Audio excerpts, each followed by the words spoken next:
देखो अगर ये वीडियो तुम्हारी आंखों के सामने आई है, आई मीन तुम्हारी फीड में आई है, तो थोड़ा ध्यान से सुनना। यूनिवर्स तुमसे कुछ कहना चाहता है मेरे थ्रू। देखो अकॉर्डिंग टू यू सारी चीज़ें यूनिवर्स ने पहले से फिक्स करके रखी है। हमारा फ्यूचर, हमारे प्लान्स, हमारा एक एक एक्शन, हम कुछ करें या ना करें, सारी चीज़ें पहले से फिक्स हैं, वो खुद में खुद होंगी। ओके, आई कंसीडर इट, मैं तुम्हारे साथ एग्री करता हूँ। बट यहाँ पे थोड़ा सा सोचो, हमारे पास खुद का एक ब्रेन है, ह्यूमन ब्रेन है, जिससे हम सोच कर डिसीजन लेते हैं और सारी चीज़ों को चूज़ करते हैं। तो इसी भी बेस्ड मैंने खुद की एक थ्योरी बनाई थी, जिसको मैंने कोई नाम नहीं दिया, बस रैंडमली मैंने बस सोच ली थी। तो अगर तुम्हें अच्छी लगे, रिलेटेबल लगे, तो तुम मुझे कमेंट सेक्शन में नाम सजेस्ट कर सकते हो, एंड मुझे जिसका ज़्यादा अच्छा लगेगा मैं उसको पिन कर दूंगा। So according to my theory, देखो ये सारी चीज़ें तो बिल्कुल सही है कि यूनिवर्स सारी चीज़ें पहले से फिक्स करके रखता है, बट स्टिल वो कहीं ना कहीं हमें ऑप्शन देता है चीज़ों को चूज़ करने का। जब हम किसी भी पाथ को, किसी भी गोल को चूज़ करते हैं, तब जाके हमारा फ्यूचर वो डिसाइड करता है, तब जाके हमारे फ्यूचर को सिक्योर करता है वहाँ पे। तो देखो अकॉर्डिंग टू मी दो पाथ होते हैं, एक नेगेटिव, एक पॉजिटिव। पॉजिटिव पाथ में तुम जितनी मेहनत करते हो उस हिसाब से तुम्हारा फ्यूचर सेट रहता है। लाइक अगर तुमने पीक पोटेंशियल की मेहनत की है टॉप 0.1% लेवल की, तो तुम वहाँ पे रैंक करोगे। अगर उससे कम की है तो मिड में आओगे, उससे भी कम की है तो एवरेज, और उससे भी कम करोगे तो बिलो एवरेज में रहोगे। एंड सेम विद नेगेटिव, अगर तुम नेगेटिव में भी ऐसे हसल करते हो, लाइक तुम्हें गैंगस्टर बनने, कुछ भी बनना है, what ever it is, negative तो यही सारी चीज़ें होती हैं, और भी चीज़ें हो सकती हैं। वो अलग बात है कि तुम वहाँ पर ज़्यादा दिन तक टिकोगे नहीं, निपटा दिया जाओगे।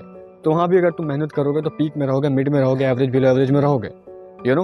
अब तुम ये सोच रहे होगे कि भाई चल तूने पाथ तो बता दिया, ऑब्वियसली मैं पॉजिटिव पाथ के साथ जाऊंगा। ओके, बहुत बढ़िया। अब करियर का क्या, करियर क्या चूज़ करूँ मैं? तो मैं तुम्हें खुद का पर्सनल एग्जांपल लेता हूँ, मैंने खुद का करियर कैसे चूज़ किया। देखो मुझे क्या है ना, मेरी पर्सनालिटी ऐसी कि मुझे डेली सुबह उठ के कुछ नया चीज़ करने को चाहिए। लाइक कोई नए चैलेंजेस, कोई नए प्रॉब्लम सॉल्व करने का कुछ नया चाहिए मुझे। एंड कॉन्टेंट क्रिएशन मेरे लिए एकदम फिट बैठ रहा था, क्योंकि इसमें मुझे डेली नए चैलेंजेस, नए प्रॉब्लम्स देखने को मिलती थी, उन पर स्क्रिप्ट लिखना, उन्हें सॉल्व करना, तो मुझे बहुत इंटरटेनिंग लगता था। एंड आज भी मुझे ये बहुत इंटरटेनिंग लगता है, इसको मैं इंजॉय करता हूँ, टू बी ऑनेस्ट। तो जो चीज़ तुम इंजॉय कर रहे हो वही तुम्हारा पैशन है, वही तुमको फॉलो करना है। ये चीज़ तुम्हें खुद से ढूंढनी पड़ेगी अपने अंदर, कि तुम बचपन से किस चीज़ में अच्छे हो, तुम्हें क्या करना पसंद है, ऐसी क्या चीज़ है जो सिर्फ तुम कर सकते हो, तुमसे अच्छा कोई नहीं कर सकता। एक तुम उसको ढूंढ लेते हो तो तुम्हारा फ्यूचर उसमें भी पीक में सेट है। बट स्टिल अगर तुम अपना पैशन नहीं फॉलो करते हो, किसी सेकंड चीज़ में जाते हो, तो उसमें भी तुम्हारा फ्यूचर पहले से ही सिक्योर है, बट उतना पीक में नहीं होगा। मिड हो सकता है, एवरेज हो सकता है, बिलो एवरेज भी हो सकता है। I hope you will get my point. तो तुम्हारा फ्यूचर हर एक फील्ड में सिक्योर है। ये तुम बिल्कुल नहीं मत डरो कि मेरा फ्यूचर ही एकदम खत्म है, नहीं, हर एक फील्ड में सिक्योर है। बट इफ़ तुम अपने पैशन को फॉलो करते हो तो उसमें तुम्हारे जो चांसेस हैं मेरे भाई, जो कि तुम्हारी ब्लड लाइन नहीं कर पाई है, वो तुम कर सकते हो। ये मैं तुम्हें समझाना चाह रहा हूँ।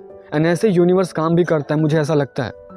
तुम्हारा क्या टेक है इसमें, तुम मुझे कमेंट में बताओ। एंड आई होप ये वीडियो तुम्हें थोड़ी सी भी रेलेवेंट लगी, तो तुम्हें पता है क्या करना है, लाइक शेयर सब्सक्राइब, एंड फिर मिलते हैं नेक्स्ट वीडियो में।